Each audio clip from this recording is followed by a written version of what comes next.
All right, so it's actually 8 p.m. Welcome, everyone. Welcome, Ozzy. So good to have everyone with us. This is Drisha's full program and the last session in Pruzbol at Talmud Shiur with Rabbanit Leah Sarna. Rabbanit Leah Sarna is the Associate Director of Education and Director of High School Programs at Drisha. She previously served as Director of Religious Engagement at Anshe Shalom B'nai Israel Congregation in Chicago, a leading urban Orthodox congregation. If you're with us here on Zoom, we encourage you to turn on your video so we can see you and feel like we're together in a traditional classroom setting. Also, please feel free to ask questions by commenting, writing your comment in the chat box here on Zoom, or as a comment if you're watching us live on Facebook. Hi to you as well. And just wanted to say a word about a new class that we have starting this Wednesday, a Sabbath of, my Israeli self wants to say Shabbat, a Sabbath of the land for you, Shemitah, ethics, and Jewish philosophy with Ranana Dine and Sarah Zager. It's this Wednesday at 8 p.m. and this is going to be the first class of the session. So we hope to see you there. And with that, I'll turn this to you, Rabbanit Sarna. All right. Thanks so much for joining, everyone. As always, I am not going to share my screen. So, Evie, if you could please put the hands out into the chat. And then also people are invited, if you have a Gemara Masachet Gittin, this brick of a Gemara, you can open that up yourself also. This is our last session, which is crazy and to me a little bit sad. Oh, hi, Adira, good to see you again. But we will have kind of by the end of today, please God, fulfilled our goal of like doing the main hunk of Gemara that exists about Pruzbol. So we're going to finish up to the Mishnah on Lamed Zayin and Bet. We have two topics to cover today, and they're great, and they were kind of like the perfect way to wrap up our study of Pruzbol. So just to remind you kind of how we started, one of the main questions that to me was like always on my mind is like, what does the Gemara think of Pruzbol, right? So when we started out, the Gemara was sort of like, how is Pruzbol allowed? Is Pruzbol prohibited? And if it's not prohibited because Shemitah like maybe doesn't exist anymore, then maybe Pruzbol, then maybe like Shemitah then, or like a rabbinic practice of Shemitah is then theft. Like, just like it seems like the stakes are high. Like either Pruzbol is like annihilating a mitzvah in the Torah, or like if that mitzvah doesn't exist, then like the rabbis, by creating like a rabbinic Shemitah, are basically stealing from lenders. So those are these kinds of like two really sort of weighty questions that have been hanging out in the background this entire time. And today we're going to get to two questions that really, I think, kind of like round out the discussion. So first, we're going to talk about a person who tries to return his loan after Shemitah, and like what is the status, right? So, and just our example that we've had this entire time, I loaned Evie $1 million. So it's Shemitah. I did not. The case that we're going to start with is, and we'll start with it in the Mishnah in a moment. So if you have your hands out, source number one, I numbered my sources this time. You're welcome. But if you don't want to look in the handout, so we're in Mishnah Shvi'it, chapter 10. And the case is, I did not write a Pruzbol. My loan was just going to be released in the Shemitah year. And then Evie comes around after the Shemitah year and says, hey, Leah, I have your $1 million for you. So like, what happens then? So that's where we're starting. It's sort of like, well, what if, so like I have to observe Shemitah, but what if like Evie doesn't care? Like, does that matter? And like, what's that? And I think what's really interesting here is like, what is the extent of my responsibility vis-a-vis me as the lender? What's the extent of like my Shemitah responsibility? So that's part one. And then part two is going to be a question, and the halacha gets really fascinating there, of someone who says, let's say I wrote a Pruzbol and I lost it, but I still want to go after Evie to collect my loan. So is that believable? Pruzbol. And that's where we're going to end. And I think what's so fascinating about that is that there's like entire masachtot about like the person who wrote a loan and didn't, and there's no documentation of the loan, and the person who wrote, or someone who like, I don't know, like someone who has a claim against someone else and is trying to take their money away. And like, usually if like you don't have the documentation and Evie has the money, then like you can't go after Evie for money, or like I need to bring evidence basically, right? Because we have the foundational concept of hamotzi michaver ala haraya. So someone who's trying to take something away from someone who has it, the burden of proof is on me, because I'm trying to take money away from Evie in this circumstance, and I don't have evidence I don't have my Pruzbol with me. I don't have evidence in my Pruzbol. So we're going to see that situation again. And I think that situation asks all the questions we've been asking of like, did people really write Pruzbols? Like how, how, anyways, all the questions of like, how serious is Pruzbol altogether? How worried are we about it? How seriously are we taking Shmita Ksafim? So all like that question of like, how seriously are we taking Shmita Ksafim, I think is really like the final question of today. And I think we're going to see it play out in a few different scenarios in ways that I think are interesting and exciting. So with all that by way of introduction, let us jump on in to the Mishnah.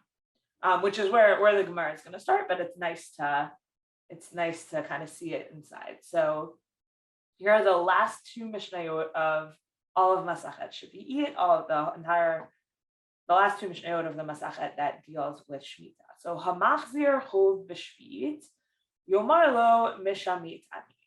So one who returns his debt, it says during the 7th year. So what's confusing about that, and where like Mishnah scholars go with it, is like, we know that debts aren't released until the very end, right? That was our situation we saw in the Mishnah last week of like the person who makes a loan, like Erev Rosh Hashanah. I forget who was our butcher. Maybe it was like Adira or Tracy was the butcher, and the butcher like gave out pieces of a cow for people to eat on Rosh Hashanah, and then the question was like, if Elul gets an extra day, like how the month falls out determines whether they can collect it or not. Because if it's still the Shemitah year, then you can collect it. But if it's the year after the Shemitah year, then the butcher can't collect it anymore. So that's so we know that Shemitah Ksafim, it's not like an entire year. Shemitah Ksafim happens in a moment at the end of the day on the last day of the year. That's when it is all effectuated. So all the commentators here say, and in your English translation, you have after, right? Hamachzir Chov parentheses after Shvi. So Evie comes to me with my $1 million after the Shemitah year has elapsed, and I'm supposed to say to Evie, no, I remit it. Yomer lo mishamid ani. Evie can then say, Amar lo afal pichein. If Evie says, nevertheless, I'm going to repay it, then yikabel mimenu. Then I'm actually allowed to take it. So I say, I remit it. Evie says, that's fine. Here it is. I'm actually allowed to receive it back from Evie. Shene'emar v'zed devar hashmita. As it says, this is the davar. This is the word, and we're going to take word really literally. So jump down now to source 2, the Bartanura. He's going to spell this out. Shanamar v'zed dvar hashmita, klomar dibur ba'alma, which is to say mere speech, shemotzi mipiv, that comes out of my mouth, shehu mishamit, right? It comes out of my mouth that I am remitting, dayo, that is sufficient. I just have to say the magic words, I remit. And that is sufficient for me to have fulfilled v'zed dvar hashmita. These are the words of Shmita. That's the Midrash Halacha here.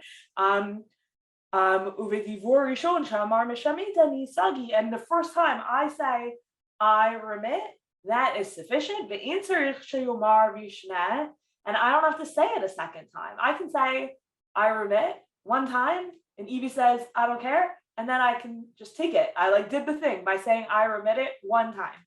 Right? So that's also like already we've really like done a shrinking here of what is my obligation? Because what if maybe Evie didn't know about Shemitah, or she didn't know it was a Shemitah year, or she didn't know when the loan was actually remitted, and she was like all ready to repay me back. You could easily say, no, like it's not in the spirit of Shemitah. Leah, you're not allowed to take it. Tell Evie she has to go give your $1 million to tzedakah. Like you could totally imagine that being in the spirit of the Torah, telling lenders that they have to remit. Like that's not a crazy idea. So Ozzy says, can he accept the payback during the 7th year? Yes, because the remission of loans happens at like the minute before sunset, the end of the Shemitah year. So the whole Shemitah year, not only can I accept the payment, I can go after Evie and say, you have to pay me back this whole year. Every day I can knock on Evie's door and say, please give me my $1 million back. But then the minute it's Rosh Hashanah of the next year, the minute it's Aleph Tishrei of the year after Shemitah, I can no longer knock on Evie's door. That would be a violation of Lo Yigosh. However, if Evie didn't know that times have changed, then she comes to me on Gimel Tishrei and says, finally, I have your $1 million. You might say, no, Leah, you're not allowed to receive the money from Evie because the time has passed and it's important to remit loans. And that's the value of Shemitah, right? That would be like a totally reasonable read of the Torah. And instead, the Mishnah says, I just have to say one time, oh, Evie, just FYI, you technically don't have to pay me back. And Evie can say, no, but I worked really hard to get this $1 million to you. And I can say, thanks, Evie. And now I can collect my $1 million from Evie. Okay, right?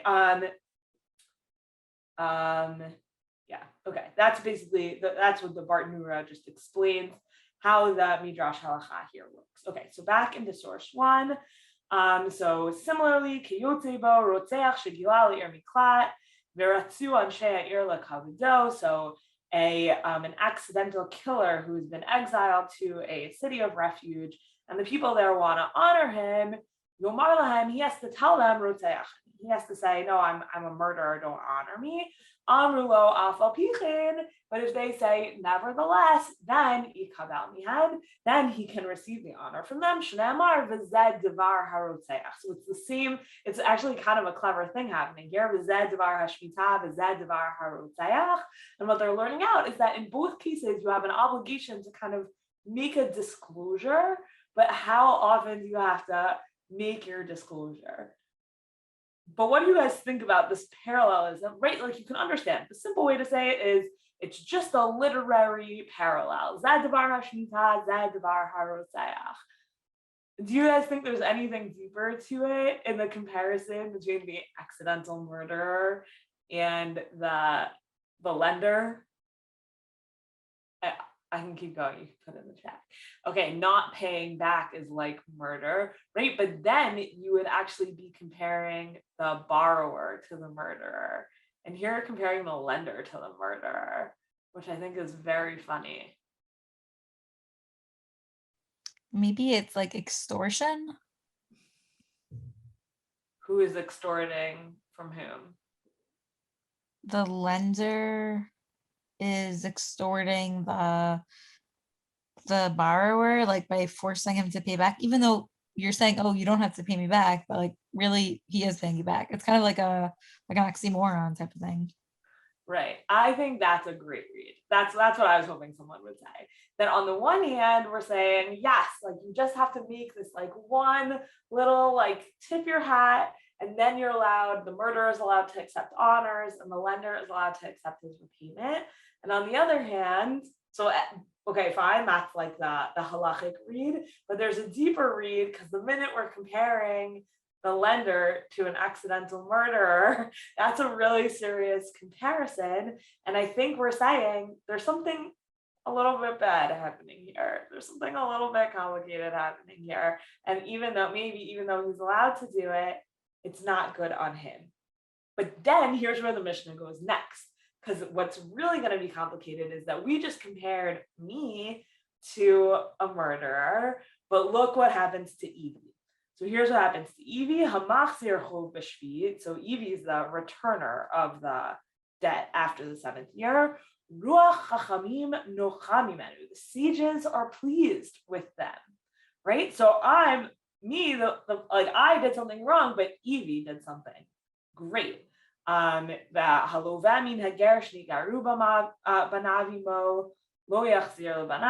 this is complicated. We're not going to get lost in this.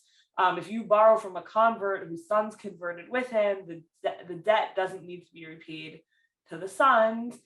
But if you do it, this like optional debt repayment to the sons, whatever, this is a whole complicated thing where like the sons are not considered the children of the father, like technically, even though like they really are. Like if this is your situation and you're listening, like that person's really your father. It's just like a technical thing. Okay, we can talk about it another time. Feel free to get in touch.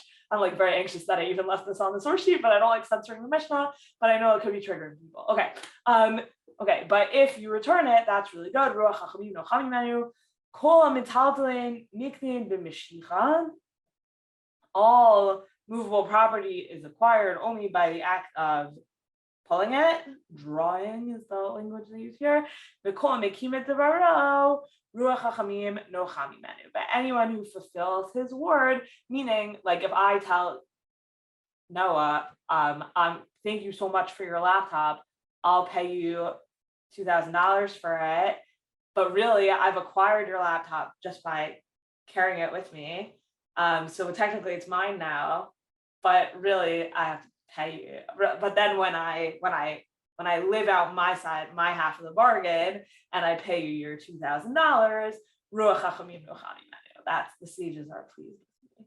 So right, so this is all people doing things that on a technical level are optional, but are like really good things to do. And like the comparison to that last one, like that's how business works, you know, like business turns on me like paying Noah for her laptop when she sells it to me instead of me just like picking it up and walking away with it, which technically is a kinyan. And the reason for that is discussed in Bava Batra and Parakah Zahav. There's like a lot of uncertainty around currency and whatever. It's actually like quite a complicated piece of Jewish law, whatever. Okay. But all of business is dependent on me actually paying Noah when I tell her I'm going to. And that has the same status as Evie coming to repay my loan after Shemitah, right? So like there's a certain sense in which like the whole economy sort of like depends on Evie coming to repay me even after Shemitah. And yet for like accepting it, I'm like the accidental murderer. And so it seems like Evie's doing the right thing. And for Evie, it's really straightforward. But for me, I'm stuck in this kind of like very uncomfortable sort of bind where in order to enable Evie to come maybe repay me, I have to like accept this money and it's kind of uncomfortable. Okay, so that's like the Mishnah's read of the situation. So now let's turn to the Gemara. Okay, so again, you could be on the sheets in source 3, or you could be at the very bottom of the page, Lamed Zayin Amud Aleph in the Gemara. Okay, it's non hatam, and now you're gonna turn the page to the Gemara. It's taught over there in Masachet Shvit, which we literally just read 1 second ago. Hamasir chol b'chareir b'shvit. Someone who returns a loan to their fellow during the sabbatical year, tzarich she'omar lo mishamidani. The lender needs to say, I remit this loan. V'im amar lo afal pichin. But if Evie says that to me, nevertheless, then yekabel himenu, then I should receive it from her. Shenamar v'zeh dvar hashmitah. It says this is the dvar hashmitah, and I did the speaking part of dvar hashmitah, and so now I'm allowed to take it from her, which we already spoke at length about how kind of strange and confusing that is. Okay. Amar Rabba v'talilei ad de Amar hachi. Okay, this is a very strange sentence. So Rabba says v'talilei, you can hang it, you can like litzlot means to hang. and we'll look in a second. We're going to see the Meiri offers like many options about what this language means. So if you're confused by it, that's good. So you can hang it until he says afal pichen, right? It seems like all of a sudden I can like try and convince Evie in some way to say nevertheless, and then I can receive it. We're going to look in a second at the Rashi on Vitalile, and then we're going to look at the Meiri, but I want us to keep reading for just a little bit. So Eitavei, Abaye. So Abaye raises a question. Kshehuno tenlo. Second, let me just make sure. So we're at the top of the second page of the source sheet. Okay, so we have a breita here. That says, "Shehu noten lo al yomar lo bechovi ani noten lecha, el yomar lo shalihan umatana ani noten lecha." So the breita says, and the question always with this breita is like, what's actually the problem being raised by the breita? So does the problem? It seems like when Abaye is saying this, he's bringing it to say, no, you can't do this like v'talilei adam arhachi. Like you can't do this like hanging it until he says afal pichen. But like, how do you read the breita to actually say that? Because here's what the breita says. When he gives it to him, so when Evie gives the loan back to me, Al yomarlo, Evie shouldn't say to me, bechovi ani noten lecha, because of what I owe you, I'm giving this to you. El yomarlo, rather Evie should say, shalihan, these are mine, umatanani noten lecha, I'm giving them to you as a gift. And Rava doesn't like accept that. Rava just doesn't seems like Rava doesn't like accept the criticism and just says, okay, talile nami adam arhachi. You want Evie to say it's mine as a gift? Like, wait until you'll say this, right? So it seems like the Eitavei Abaye is really bringing a breita that contradicts the Mishnah, and then Rabba's statements are kind of like, right? Because the Mishnah says you have to wait until it says afal pichen, and the breita says you have to wait until a person says these are mine and I'm giving them to you as a gift. And so it sort of seems like the statements of Rabba are like not really having to do with what's the core conflict here, and Rabba just kind of sidesteps it and says, okay, like whatever you think the language is supposed to be, talilei until the guy says it. Okay, fine. So now let's look at the Rashi on the talilei. Here's the Rashi, Vitalilei. Im haya rotza lachzor bo yitzledu al ha'et. So, like if Evie wanted to like go back, right? Because Evie comes to me and says, "Leah, here's your $1 million," and I said to Evie, "I remit." So now, now Evie could just walk away, right? And Rashi interprets Rava as saying, "Vitalilei" means if Evie wanted to go back on it and not like offer the money to me again, yitzledu al ha'etz, I would hang Evie on a tree. Im gavraya do, if I was strong enough, like if I was stronger than Evie, da amar lai afal pichen, until Evie would say to me, nevertheless. Right? So it seems like Rava's really saying, yeah, not only, okay, we thought it was like such a weakening of Shemitah to even allow me to receive it after Evie says afal pichen, and now Rashi's interpreting Rava to say I can basically threaten Evie until Evie says afal pichen, which is like a really kind of intense read. Okay, let's turn now to the I have a Meiri. question. Oh, yeah, go ahead. Is this with a Pruzbol or without a Pruzbol? Without a Pruzbol. With a Pruzbol, I don't need any of this. I could just go to court and be like, hey, court, Evie owes me money. It's due. Please collect it from Evie. So this is without a Pruzbol. So this without a Pruzbol. But what about the Shemitah Ksafim? Like, you don't owe the person money, and now they're like, oh, you do have to pay me back. I'll hang you on a tree. Yeah. So I said I remit, and now I hang her on a tree until she says nevertheless. Adira, you're really nailing the problem here. Yeah, maybe he is like an accidental murder. I mean, like, what's going on? Yeah, there's something. Yeah, yep. There's something really, really nuts going on here. Okay, so here's the mi-penei. It's a little bit long. We'll try and move through it a little bit quickly, but I really want you to see it because the mi-penei just like really goes all in on this. He's gonna lay out like what he thinks I'm allowed to do when right. So the case is I let Evie $1 million. I did not write a Pruzbol. The Shemitah year has elapsed. The loan has been remitted. Evie comes to me and says, "Here's your $1 million." I said to Evie, "Mishametet ani," like I remit the loan. But what I really want is for Evie to say "Afal pichin." What am I allowed to do to get Evie to say "Afal pichin"? That's our question. That's the question that mi-penei is talking about here. Okay. Okay. So we're in source number 7. In tzarich lomar shehamachzir chovo b'shvi'i kablanu. Right. So he says that we talked about this already. We don't have to say that someone whose loan is returned to them during the Shemitah year should receive it. Sharei aflatav orashai, right? Ozzy, this was your question from before, because I'm even allowed to go and claim it. But even on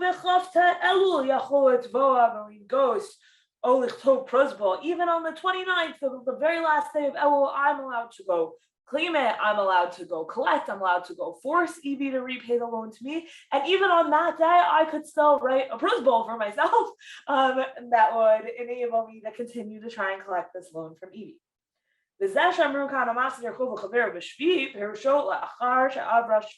So when it says here, when the Mishnah says it's someone trying to return a loan during the Shemitah year, what they mean is once the Shemitah year is passed. The Kvar Amru, right? Okay, this is still I'm just trying to see where we should pick up here because we've talked about a lot of this. Okay. All right, we're gonna pick up in the middle of the 4th line. Ve'im lo amar afal pichin. Okay. Ve'im lo amar afal pichin, middle of the 4th line down. Rashai halal le'akvo bidvarim imo. So if Evie did not say afal pichin, I, the lender, am allowed to hold Evie up with words. Lahamido ketzliya. I'm allowed to put him as if she's hung up. So he says, not Rashi says it's almost like literal, like as if I'm gonna hang you on a tree. And the mi-penei says no. I'm just gonna like hold her up. I'm holding her up. Shaloli lachim hama'ut, so that she won't leave with the money. Ella she savavenu bidvarim. I'll surround her with words. How I lent her money because I loved her so much. But because it's a mitzvah, I remitted the loan. But the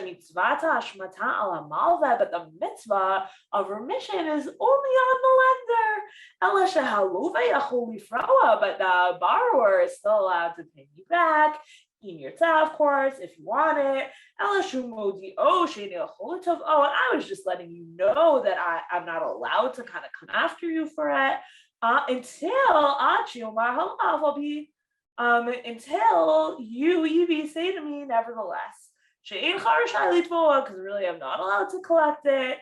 But I really do, like I do, if you did want to pay me back, and you could say to me, I'm not giving it to you out of obligation, rather you're giving it to me as a gift.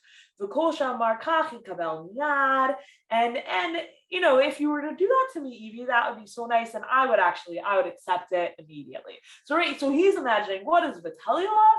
V'talila is Evie comes to repay my loan. I say I remit. Evie turns around to start leaving, and I give Evie a halacha shiur by way of holding Evie up in her tracks. And through my halacha shiur, she might come to realize that she just needs to say the magic words of afal pichin, and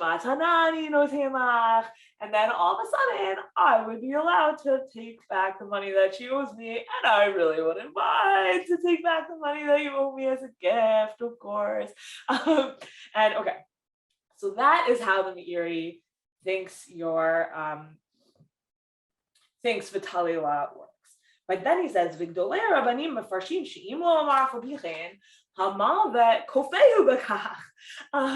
And he says that, many great rabbis, we just saw this in Rashi, said that if Evie doesn't say afa pichen, I'm allowed to literally use force against her. Umilashon talyala. I don't know what this next word is. I have to be honest with you. I tried to look it up. I tried to imagine manuscript variances. I thought maybe one of the pages should be a kaf, and then it would mean to force. Anyways, whatever. So if you have a great idea about what lamed pei pei yud means, I really would love to hear it. Okay, so Mishol and Talilei, something like that. Ve'ein hadvarim nir'in, right? And he says, I really don't agree with Rashi. And then he brings a third idea, which I think is really fun. Yesh mefarshim she'omer lo mishamitani, right? So I say to Evie, I remit. The tole einav bekis, but then I just stare longingly at Evie's money bag. And until Evie would realize that I really do want the money, and until it would be embarrassing for Evie that I don't have the money. I think maybe you could read that the embarrassment is either way. I've embarrassed myself by staring so longingly at Evie's money, or Evie is embarrassed that she didn't get the memo that really she's supposed to still give it to me. I don't know exactly. I definitely know I have an aunt who's very she's lovely and wonderful, but the stories about her from her childhood that her mom always used to tell was that she was a very cute child, and she at the grocery store she would just stare at the things other people were buying until they would just give them to her. And that's what I'm kind of imagining as this situation. And they sort of just puppy eyes until Evie would be "Afal pichen, I'm giving this to you." Okay. I think we're gonna stop there. But anyway, so this Talilei, there's a three-way interpretive debate about to what extent you're allowed to do it. But Adira from the very beginning kind of pointed out exactly what's so strange and confusing about this, which is aren't I supposed to remit loans? And now all of a sudden, not only if Evie comes and says nevertheless, then I can receive it, but I'm even allowed to pressure Evie, maybe through force, maybe through a halacha shiur, maybe through puppy dog eyes, whatever it is, whatever the case is, I'm allowed to strongly encourage Evie to say afal pichen. Okay, let's keep going in the Gemara because now we're going to get to a little story. And it's kind of a weird story because you would have thought that the characters involved would have just written themselves a Pruzbol, but they didn't.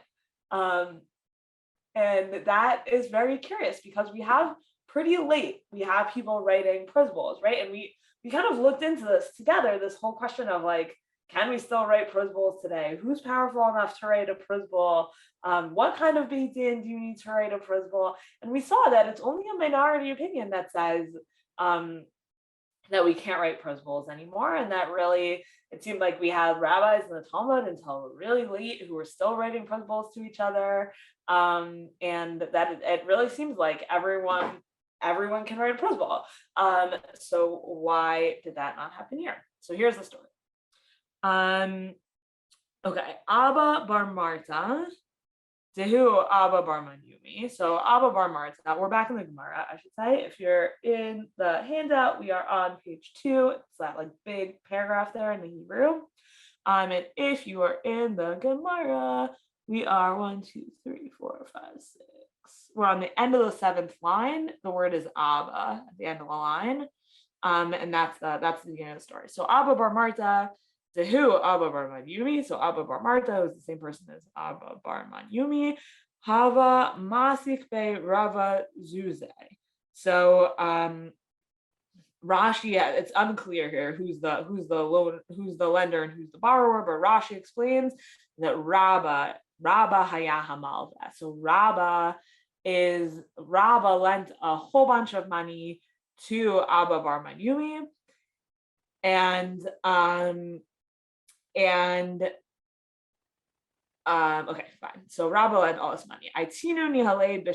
So the Abba Bar Manyumi brought the money back to Rabba in the 7th year, i.e. after the 7th year. Amarle Mishamit Ani. Rabba says to him, I remit my loan, Mishamit Ani. Shaklinu Vaziel. And then Abba Bar Marza didn't do the thing. He took his money and he left, which was very sad for Rabba. So Ata Abaye Ashkeche Dahava Atzir. So Abaye comes along and he sees his teacher Rabba, and his teacher Rabba is very sad. Amarle Amai Atziv Mar. He says to him, why is my master so sad? Amarle, Rabba says to Abaye, Hachi Hava Maaseh. Azal legabe. So here's what happened. And then right, so he tells him the whole thing that happened.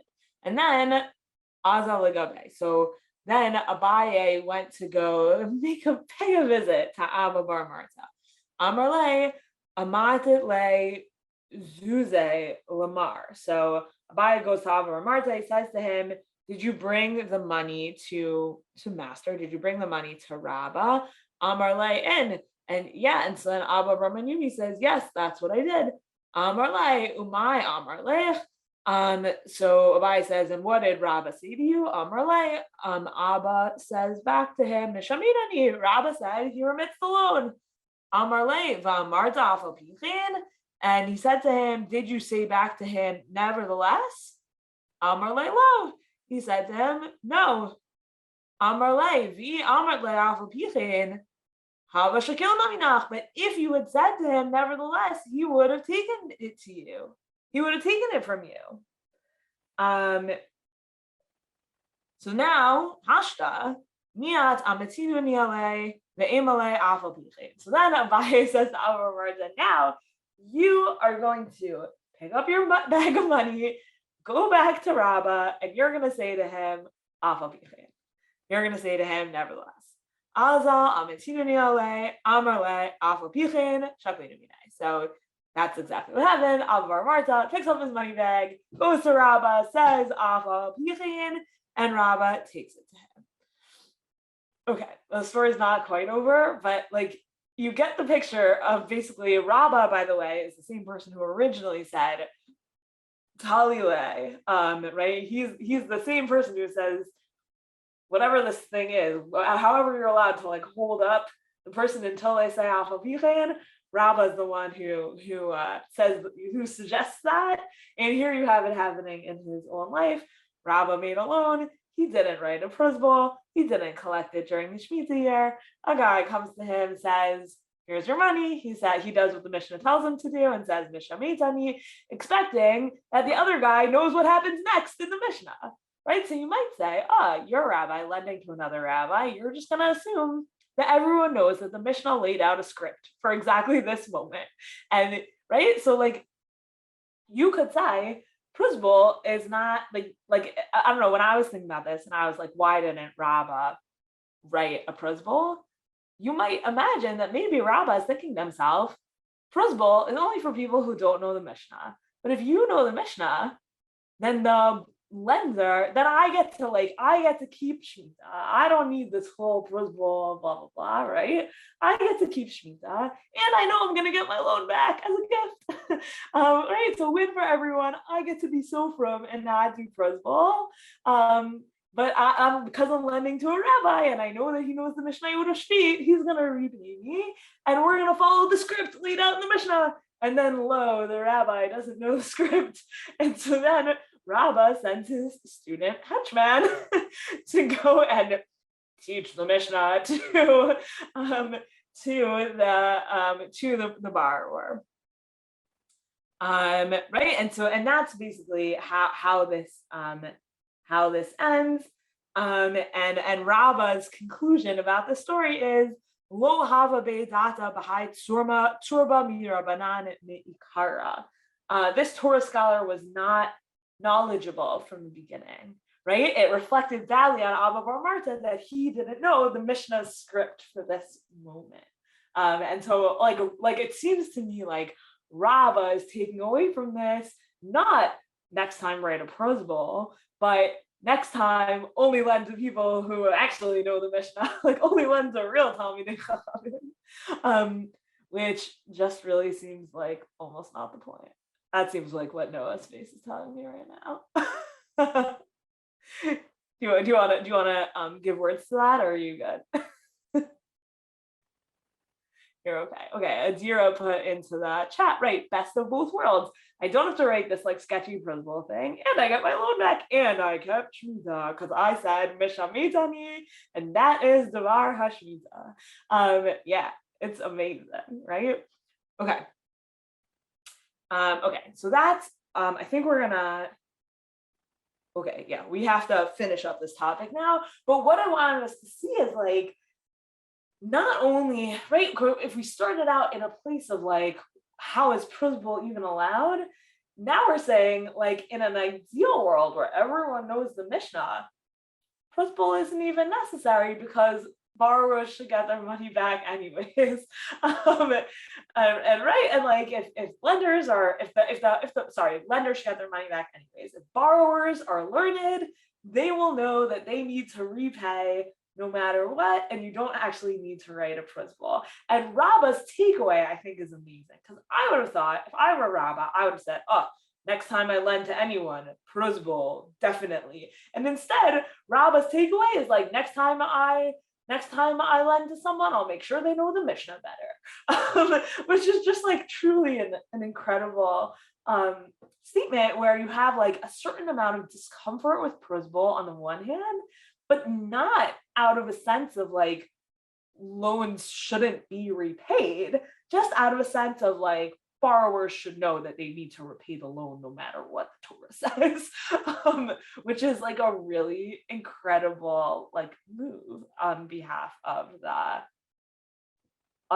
like the rabbinic interpretation, but only if they can afford to repay, right? So that's all right. We're getting a lot of energy about Ozzy's thing, right? So maybe what it is, and I think that's a really great point, is like, how aggressive is this situation? There's something very gentle about a world in which this Mishnah only kind of gets activated once Evie comes to me with a bag full of change, right? Like a suitcase full of bills. But until Evie shows up with her suitcase full of bills, I'm not allowed to come after her. And Ozzy is pointing out, I think very, very well, that that's actually maybe exactly how it's supposed to work. That in a world in which Evie took out a loan because like that was helpful to her business, but really she had the capital all along and she could have repaid it, and it just made sense for her because like money now is more valuable than money later, and blah blah blah, whatever, fine. That like Evie should still have to repay because she's wealthy. But the protections of Shmita Ksafim are really not for the Evies of the world who are taking out $1 million loan to open up the next chapter of her diamond business. They're really, or her cactus garden, I forgot what business you're in. And really Shmita Ksafim is for poor people. And the poor person is not going to show up with a suitcase full of change to repay their debt because they can't. And so what Shmita enables, and what the Mishnah here enables, is for me as a lender to still collect from borrowers who can repay, and it encourages borrowers who can repay to still repay. But there's something a little bit gentle about actually just if the person never shows up, it's because they can't, and we're just going to let that go. So I think that's exactly the right read, Ozzy. I was really hoping someone would say that, and that is very good. Okay, we have to move on, because the next thing is wild. Okay, and then it's the last topic. So Amar Rav Yehuda. So we're still on page 2 of the source sheet. We are in the Gemara. And if you're in the Gemara, then how do I tell you what we're near? Well, hopefully you've just been following and kept your finger in the place, I guess. We're right near where Rashi starts the new Mishnah in the Rashis. That's where we are in the Gemara. Okay. Amar Rav Yehuda, Amar Rav Nachman. So Rav Yehuda says in the name of Rav Nachman, Ne'aman Adam Lomar Pruzbol Haya Biadi Ve'avad. So Rav Nachman says if a person comes and says, I wrote a Pruzbol and I lost it, we believe that person. My time, why? Kevan ditzkinu Rabbanan Pruzbol lo shavik hetera va'achil isura. So once you have a rabbinic institution of Pruzbol, nobody is gonna. The phrase is lo shavik hetera va'achil isura. No, like you can imagine it in a world of like kosher meat and treif meat. Someone who's eating a kosher hot dog is not gonna like ditch their kosher hot dog to walk across the room to eat a treif hot dog. That's like at least in the imagination of the Gemara, that's how that works. Like if someone has such easy availability to the hetera, to the permissible, they're not gonna like ditch that in order to like proactively do the prohibited thing. So like it's just like the way Rav Nachman is saying it is like it's so easy to write a Pruzbol. And remember that Rav Nachman was like champion of the Pruzbol. Rav Nachman is the one who said, if I could write Pruzbol into the Torah, I would. Right, so he's like the big pro Pruzbol guy. And he says like Pruzbol is so easy, it's so available. Of course I would believe someone who said they did it, because like they probably did, because who wouldn't write a Pruzbol, says Rav Nachman. So they brought they came before Rav Amarle, and they said to him, right, so a case came before Rav, and the guy said, a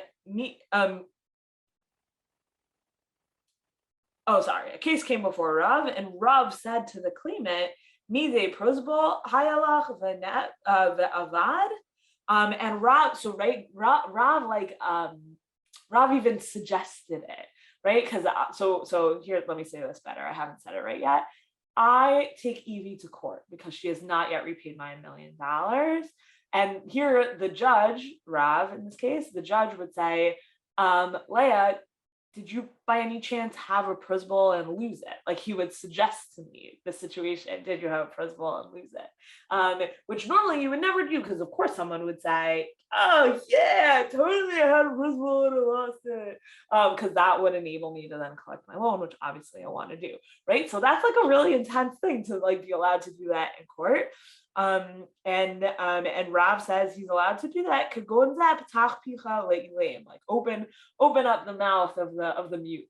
Like give me an opening to basically make this claim that I had a Pruzbol and I lost it. Okay, but now we have a problem because we have a Mishnah in Ketubot that basically says the exact opposite. Okay, so here's the Tanan. V'chein ba'chov shemotzi shtar chov ve'eni mo Pruzbol harei ela lo yifru. So we have a Mishnah, and I don't think we're going to look at it inside, but I did bring it for you somewhere. It's source number 9. The Mishnah says a lender who I have the bill of the loan. I have the shtar from my original loan to Evie, but I don't have a Pruzbol along with it. The Mishnah in Ketubot says I cannot collect my loan. So how, on the one hand, can we have this statement by Rav Nachman that says, yeah, I lost my Pruzbol, and we always believe it, and Rav would even suggest it to people on the one hand, and then on the other hand, we have this literal Mishnah in Ketubot that says the opposite. So like, how do we deal with that? Also, because like the Mishnah in Ketubot is like a Talmudic source. It's a Mishnah. Rav Nachman is in a Mora. Like, what is happening here? Rav maybe, right? So Rav is interesting because Rav is the first generation of Amoraim. So Rav, we sometimes say, counts as a Tana and is allowed to debate with Tanaim. So that's something just to keep in mind here. And that's basically exactly what the Gemara is going to do. So the Gemara says, Tanahi, yeah, it's actually a debate. It's a Tanaitic debate about whether if someone doesn't have a Pruzbol, they can claim that they lost it. Tanya, because we have a brayta that says, Hamoti shtar chuf tzarich sheyeha imo Pruzbol, v'chachamim omrim eno tzarich. So we have a brayta that basically takes the exact words, more or less, from the Mishnah in Ketubot, which say, again, someone who whips out a shtar chuv, a bill of a loan, must have a Pruzbol with him. But now this Breita turns that opinion into a minority opinion. So that's like, let's say the Tanakama of the Braita. And now but then what happens is that becomes a minority opinion because Chachamim Omrim, Chachamim say, no, actually, he doesn't need to have a Pruzbol. Okay. Whoa, crazy. So there's a huge debate that takes place, and we're going to read, I knew we were going to run out of time, so we're actually only going to read like a little summary of the debate in the tour. So turn to the last page, turn to page 5. We're going to read the tour summary of the debate amongst Rishonim about whether we paskin like Rav Nachman or whether we paskin like the Mishnah and Ketubot. And what's at stake here? Like, what's at stake is, well, here, maybe you guys say, like, what do you think is at stake in the conversation about whether someone can say, I lost my Pruzbol?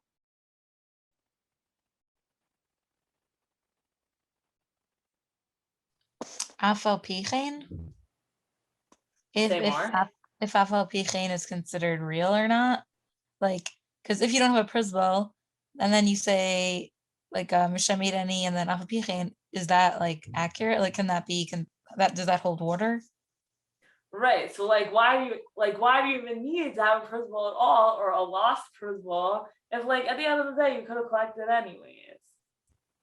But what this does allow you to do is to go to court, right? So in that situation, I can't, and that's how we ended up that conversation, right? Like, I can't go after Evie for the loan. And this Afal Pichein as Evie shows up in my door, right? But here, I'm literally going to court. I have proof that I lent Evie $1 million and no proof that I wrote a Pruzbol. Is there hope for me? And the answer here is yes. And more than yes, right? So Rav says the court, the judge could even say, oh, Leah, did you by any chance lose your Pruzbol? And if you look at Tosfot on the page, I brought you Tosfot somewhere. Tosfot is source 5. Rabbeinu Tam says, right? So the judge says to me, Leah, did you by any chance lose your Pruzbol? And I can say yes to that, and I don't even have to swear, says Rabbeinu Tam. I can just say yes, and like no one's gonna push me on it, which is just like so crazy. And it, according to Rabbeinu Tam, right? Like, you have to read the Dibor Machil there as part of the Tosfot, right? It all turns on this reasoning of lo shave keter v'achal yisura. It's easy enough to do a Pruzbol that we can just assume that everyone would do a Pruzbol. So to me, like, what's at stake here is like, did Pruzbol win? And did Pruzbol win like so dramatically that actually we can just assume that everyone wrote a Pruzbol? Because 1 second ago we were reading about Rabbah, who himself didn't write a Pruzbol, and now we're reading about Rav Nachman, who's saying, yes, Pruzbol is everywhere. Nobody in their right mind wouldn't write a Pruzbol. We can just assume people wrote Pruzbols. We don't have to be worried about people lying that they wrote a Pruzbol. Everyone writes a Pruzbol. And so that's like, right, it's two, almost like this is what Adira, I think, was getting at. Like, it's two very different like situations almost here, and very different assumptions about like, how uncomfortable are we with Pruzbol? Because at the end, like the final word of the Gemara here seems to be, we're super comfortable with Pruzbol. Everyone writes a Pruzbol, and that's really like the Rav Nachman Pruzbol ideology. Okay, we have 5 minutes left. We're going to do this tour.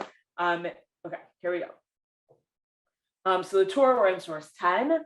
Amar Rav Nachman, Na'aman Adam Lomar Pruzbol Hayali Ba'avad. We believe people when they say, I had a Pruzbol and it's lost.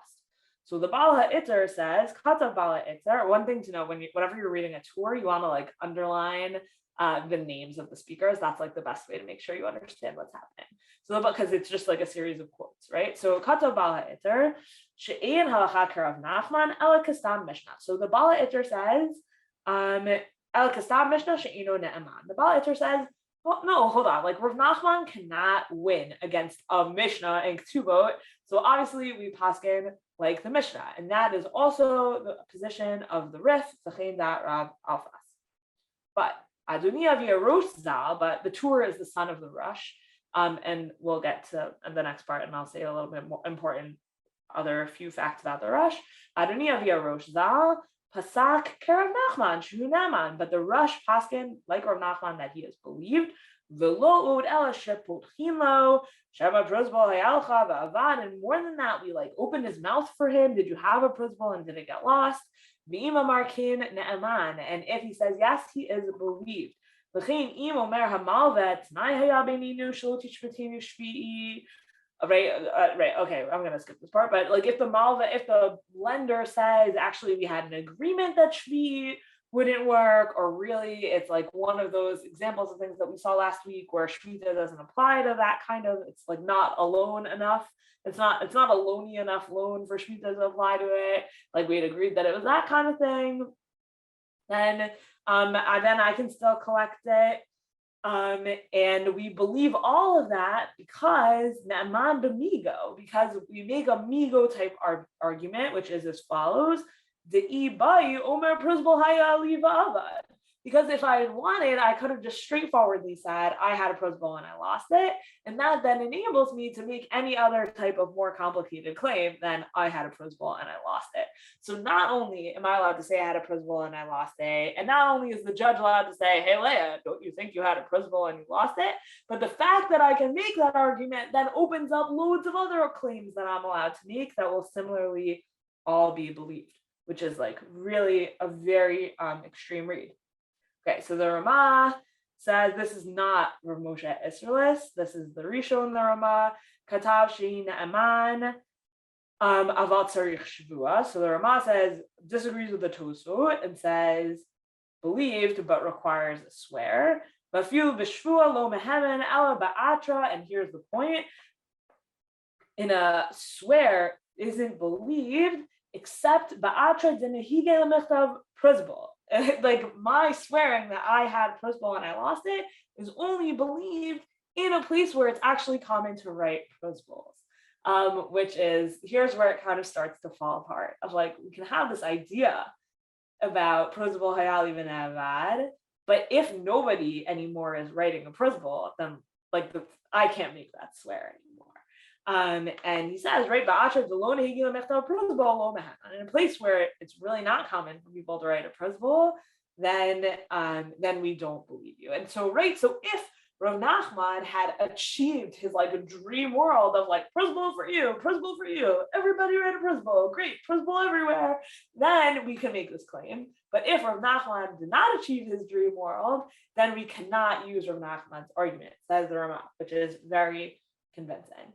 And that, skip a line now, and we're gonna go. This is from the Tshuva HaRush. This is from the Rush's. So right, so the Rush says one thing in his kind of halachic, like here's the laws, like codifying language, but then you have a different thing playing out when you're like actually talking to like real people in a real place.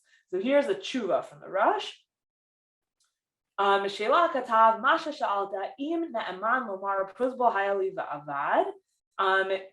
we believe someone who says I had a Pruzbol and I lost it? And it's the case that our rabbis taught that he's believed even without a swear. But says the Rush, I have never in my life relied on this. Because today there are not a lot of people, it is not common for people to write a Pruzbol. And most people don't know that there is a prohibition of Shmitat Ksafim. And they don't hold it to be a prohibition to not remit loans. And therefore, if people don't know that it's prohibited not to remit a loan, then why would they actually go about and write a Pruzbol? Because they don't even know like what the Pruzbol is supposed to do, because they don't actually observe any of this. And some guy came before me, and he claimed Pruzbol hayali va'avad, and he claimed that I had a Pruzbol and it's lost. I would ask him, Mahu Pruzbol. explain to me what a Pruzbol is. And why did you write a Pruzbol? And who wrote your Pruzbol for you? Until he got caught up in his lies. And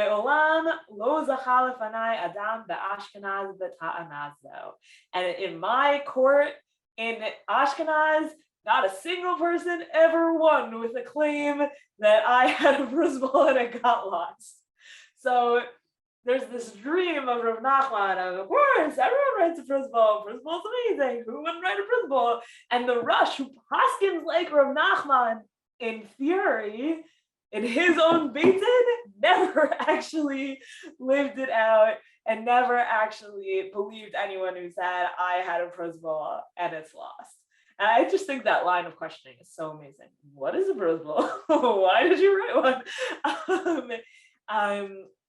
And I think it's, it's such a great case study in theoretical halakha versus like lived communities and how halakha gets played out. I think it's so relatable, this whole story of nobody knows that Shmitat Ksafim applies anymore. Nobody knows anything about Pruzbol. That's part of why I was so excited for the opportunity to study it with all of you. And I really want to thank you so much for going on this journey with me. We're up to the next Mishnah. We completed Shkayach all together. The heart of what the Bavli has to say about Pruzbol, as you've seen, there's like a little bit in other places, does pop up, but this is the main conversation in the Bavli about Pruzbol. I think were you to open the Shulchan Aruch and look at what the Shulchan Aruch has to say about Pruzbol, you would be familiar with almost every topic there, which is like pretty cool, I would say. So you can like feel pretty good about yourself that you really like learned a good thing or two about Pruzbol. Not to say that you should like start paskening Pruzbol shilas without learning all the medieval commentators like in order in a much more serious way than in 6 hours. Like I think it would take you more than 6 hours to do that appropriately. But I do think like we've really gained some like serious familiarity with some of the big questions in Pruzbol. I hope it was fun, and I hope that these questions about Shmitat Ksafim of like, who should it apply to? How should it apply? Should it apply equally to the wealthy and the poor? Should we actually be using a Pruzbol? Is a Pruzbol just a loophole, or is a Pruzbol something that everyone should be doing? We saw those debates really playing out not only in the Gemara, but then playing out like actually in like lived people's lives in the 1300s in Ashkenaz and the Rush, and definitely kind of like we're still seeing that in our own communities today. Whenever I tell people outside of Israel that like if you have outstanding loans that you want to collect, like you need to write a Pruzbol now, they always look at me like I have 10 eyes. So you can help spread the word if you have any friends who made loans, yeah, so anyways, I think Pruzbol is like really super fascinating, and I'm just really grateful to have had the opportunity to learn this all with you. So I hope you have a beautiful Thanksgiving and a happy Hanukkah and a very meaningful rest of your Shemitah year. And yeah, thank you so much. Thank you so much, Rabbanit Sarna. This was interesting and also fun. Was anyone trying to talk? Anyone has a question or something? I feel like I heard something. No? Okay, perfect. Okay, so thank you so much again. This was definitely really fun. And thank you to everyone who joined us today as well. And also not only on Zoom, but also on Facebook and on Dresha Live. As I mentioned earlier at the start of class, we will be live again on Wednesday at 8 p.m. with the new class on Sabbath of the land for you, Shemitah, ethics, and Jewish philosophy with Renana Dine and Sarah Zager. And as always, you can find more information on our website, www.dresha.org/classes. Thank you so much again, Rabbanit Sarna. This was such a fun opportunity to learn with you. Again, thank you to everyone. And I hope to see you soon at one of our upcoming classes here at Dresha. Happy Thanksgiving. Leitraot.